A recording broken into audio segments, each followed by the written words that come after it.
I gotta ask, what did I think about the adult contemporary charts? They've been around since the '60s. And it's kind of hard to believe, but it is true. Because I remember hearing them as a little boy. I remember Anne Murray, You Needed Me, and then later you get to Celine Dion and a lot of artists. And eventually, every artist does get to the adult contemporary charts because you can't be singing to teenagers forever. You can't be 25 forever, and you can't dance at 30 forever. So eventually the tune changes and you start to have more of the laid back. But then it was called the middle of the road. So what does it really mean? Is it just like a slow groove, slow beat? And what's the face of it? Now, there's a lot of popular artists that you may know and love that fill this void. Barry Manilow considered one of them. Lionel Richie considered one of them. And they've been some big sellers and had big, huge hits. Is it a diss necessarily? No. If I told you that Michael Jackson's Human Nature would be considered adult contemporary, easy listening, laid back, that's a testament. That's a greatness. But it does tend to mean that they slow you way down. It tends to have a slow feel. Tends to be like a rain drenched day. And you sit there and it's over the top and it's just a kind of a two note. It doesn't mean that everybody on there is boring and bland. It's just that it fits a certain format with songs that they put on there. And it's real interesting because it can be something kind of cheesy and cheery, like what Wilson Phillips had. Hold On. They had a couple songs. And they had a couple songs I thought were all right, you know, And it's just that they fit this certain format.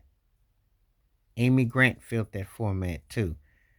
She was contemporary gospel, but yet she fit that format. And it's like they pick a certain type of song, melodic melody that it almost takes the groove out. It's kind of like Kool and the Gang's Cherish. That would be considered that.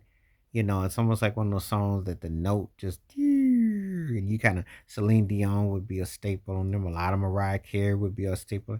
And there's certain acts that you just listen to and you're like, okay. And it's like, you know. And it's not that they stink or they suck or they just oldie, foldy, moldy. However, it does fit a criteria. And for some people, it's like, you got to be kidding. I can't keep my eyeballs awake. And sometimes that's how it is. You need a big old pot of coffee because the song is just so slow or it just fits a certain randomly. But you like more adult contemporary than you admit. Believe it or not, there's a lot. Because Luther Vandross had songs that fit that format. Anita Baker had songs that fit that format. Babyface had a ton of songs that fit that format. If you listen to certain types of artists or certain eras, they fit that format. Frank Sinatra would have hit that format. The Beatles had quite a few songs. As I mentioned, Michael Jackson had, he had all kinds of formats, but there's artists that have hit those formats. So, is it the worst thing? Is it a knock? For some people, it's kind of like, I don't want to be listening to no grandpa, grandma music, but you end up liking a certain tune that fits into a certain type of demographic.